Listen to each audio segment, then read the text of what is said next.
A dramatic turn today in the case of Tennessee death row inmate Tony Carruthers. Just hours after the U.S. Supreme Court declined to stop his execution, Governor Bill Lee granted Carruthers a one-year reprieve. ABC 24's Ezekiel Telemaco joins us in studio with a timeline of today's events.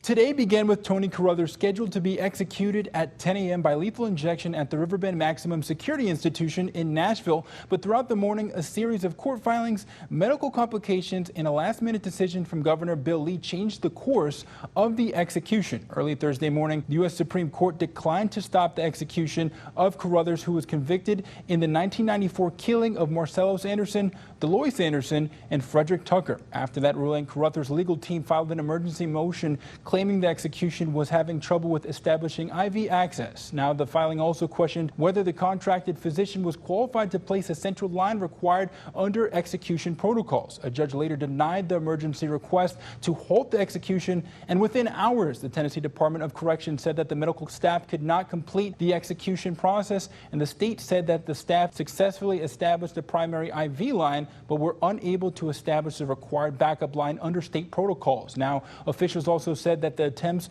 to insert a central line were unsuccessful, and then the state eventually halted the execution shortly after. Shortly after, Governor Bill Lee announced that he was granting Carruthers a one-year reprieve. Carruthers, who is 57 years old, has been on death row since his conviction in the 1994 triple murder case. He was also convicted on 4 counts of especially aggravated kidnapping. Governor Bill Lee had said earlier this week that he did not plan to intervene in the case. Today's decision delays Tony Carruthers' execution for at least 1 year.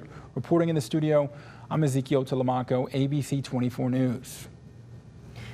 Ezekiel, thank you. Now, the American Civil Liberties Union issued a statement after Governor Lee's reprieve. The group said legal witnesses reported the state spent more than an hour attempting to set a backup IV line for the lethal drugs while Carruthers groaned in pain.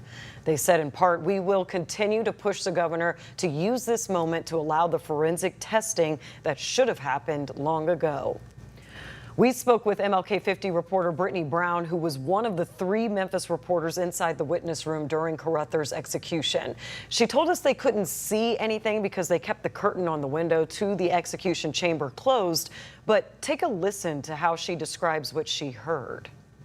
He had an option to choose between electrocution or lethal injection. And since he did not choose, TDOC defaults to lethal injection in these instances, is what a spokesperson told me. Carruthers did not want his family to witness the execution, and so they were not there, but that one of his attorneys from the ACLU was there. I did begin to hear a woman's voice. She said Mr. Carruthers' first name. She called him by his first name, Tony.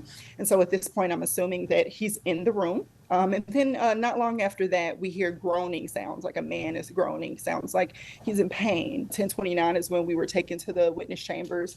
It wasn't until 11:46, after sitting in a dark room for that entire time, when we learned that Carruthers was being taken back to his cell.